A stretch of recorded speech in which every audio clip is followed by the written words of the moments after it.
오늘 말씀은 데살로니가 후서 2장 1절에서 17절의 말씀인데요. 1절에서 4절까지만 읽도록 하겠습니다.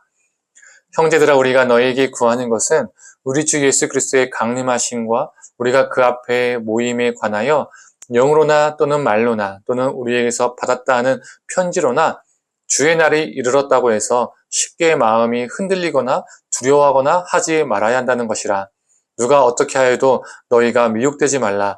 먼저 배교하는 일이 있고 저 불법의 사람 곧 멸망의 아들이 나타나기 전에는 그날이 이르지 아니하리니 그는 대적하는 자라. 신이라 불리는 모든 것과 숭배함을 받는 것에 대항하여 그 위에 자기를 높이고 하나님의 성전에 앉아 자기를 하나님이라고 내세해 오니라.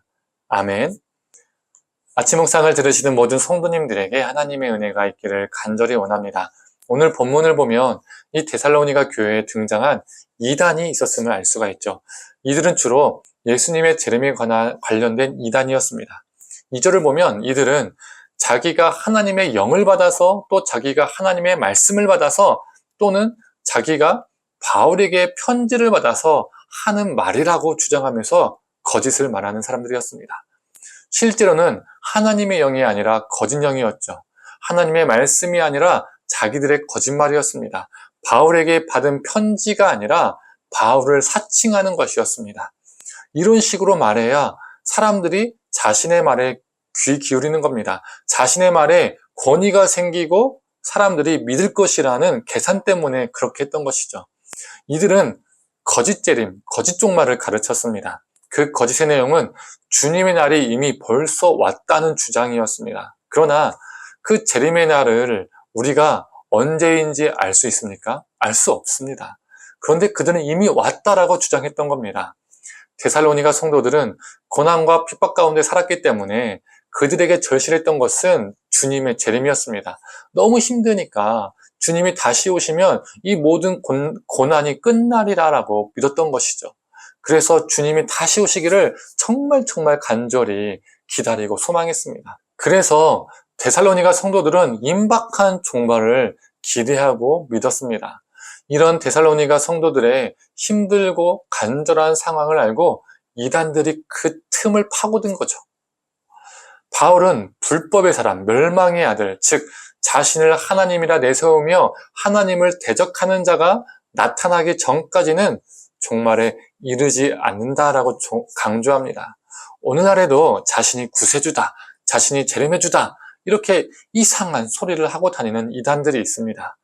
그릇된 종말론을 가르치는 대부분의 교주들은 자신을 하나님의 자리에 앉히고 사람들의 경배를 받습니다. 그런데 이런 자들은요, 온갖 능력과 표적과 기적을 베푸는 능력이 있습니다. 그래서 사람들이 와, 저 기적을 베푸는 거 보니까 저 사람이 진짜 신 아니야? 하나님 아니야? 재림의 주 아니야? 이렇게 넘어가는 겁니다. 그러나 구절을 보면 뭐라고 말하고 있습니까? 읽어보겠습니다. 악한 자의 나타남은 사탄의 활동을 따라 모든 능력과 표적과 거짓 기적과 이단 교주 적그리스도들도요, 능력과 표적과 기적을 행합니다. 그런데 그들은 하나님의 능력을 힘입어서 그 기적과 그 능력을 행하는 것이 아니라 사탄의 능력을 받아 기적과 능력을 베푸는 겁니다. 사탄은 사람을 미혹하기 위해서 하나님의 이름을 갖다 붙여서 놀라운 이적을 행하고 사람들을 하나님의 통치로부터 자신의 통치 안으로 빼옵니다. 끌고 나옵니다. 그런데 11절과 12절을 보면 하나님께서 사람들이 믿고 싶은 대로 믿게 하신다는 거예요. 이단들을 못 믿게, 이단에 빠지지 않게 해주셔야 하는데 믿게 하신다는 겁니다. 조금 이해가 가지 않죠.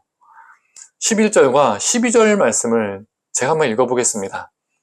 이러므로 하나님이 미혹의 역사를 그들에게 보내사 거짓 것을 믿게 하심은 진리를 믿지 않고 불의를 좋아하는 모든 자들로 하여금 심판을 받게 하려 하심이라. 이게 무슨 말이냐면 안 믿으려고 하는데 하나님이 그 거짓을 억지로 믿게 만든다는 것이 아니라 거짓이어도 좋으니까 그것을 믿고 싶어하는 사람들에게는 그렇게 믿도록 하신다는 겁니다. 불의를 너무 좋아하고 거짓을 너무 좋아하니까 그래, 그렇게 믿어라. 그래서 만약에 내가 거짓을 믿고 내가 거짓 가르침을 믿게 된다면 그 책임은 하나님께 있는 것이 아니라 그걸 선택한 사람과 그 사람을 미혹시킨 불법의 사람과 사탄에게 있는 것이죠. 그래서 이적과 기사를 행한다고 떠벌리는 사람들을요, 조심해야 합니다. 자신이 어떤 계시를 받았다라고 떠든 사람들을요, 경계해야 돼요. 그 이적과 계시가 성령의 역사가 아니라 악한 영으로부터 오는 역사일 수도 있기 때문입니다. 그리고 거기에 미혹되는 것도 그 사람의 책임이라는 거예요. 하나님의 책임이 아니라. 그래서 바울은 15절과 17절에 이렇게 말하고 있습니다. 그러므로 형제들아, 굳건하게 서서 말로나 우리의 편지로 가르침을 받은 전통을 지키라. 너희 마음을 위로하시고 모든 선한 일과 말에 굳건하게 하시기를 원하노라. 그 미혹됨에 넘어짐도 우리 사람의 책임이기 때문에 그 미혹에 넘어지지 않도록 올바른 가르침, 진리를 붙들어야 합니다. 거짓 가르침에 저항하는 유일한 방법은 참된 가르침을 고수하는 겁니다. 그 참된 가르침 안에서 선한 일과 말을 행하며 굳건한 존재로 살아가야 합니다. 성도님들, 우리가 살아가는 세상도 이단들이 거짓 재림의 주들이 참 많이 있습니다. 그 거짓 때문에 혹여 미혹되는 것이 아니라 하나님의 참된 말씀을 고수하고 하나님의 뜻에 합당한 말과 선한 일을 행함으로써 주님 안에서 굳건한 존재로 살아가기를 간절히 원합니다. 함께 기도하겠습니다. 하나님, 데살로니가 교회에 이단들이 침투했던 것처럼 하나님, 우리가 살아가는 이 세상도 참으로 이단들과 재림해주라고 자칭하는 사람들이 너무나도 많습니다. 그리고 많은 사람들을 유혹하고 미혹에 넘어지게 하고 끌어당깁니다. 하나님, 이런 세상 속에서 우리에게 분별력을 허락하여 주시옵소서. 다른 것을 붙드는 것이 아니라 어떤 인간의 능력과 기적과 표적에 우리가 현혹되는 것이 아니라 하나님의 말씀 안에서, 진리 안에서 하나님 굳건하게 서기를 간절히 소망합니다. 그 말씀 안에서 우리의 행실과 우리의 언어와 우리의 모든 것들이 거룩하여서 하나님, 그 거짓됨이 우리를 침범하지 못하게 하시고 우리의 거룩함으로 그것들을 이겨내는 역사가 우리 안에 있게 하여 주시옵소서. 감사드리며 사랑에 많으신 예수님의 이름으로 기도드립니다. 아멘.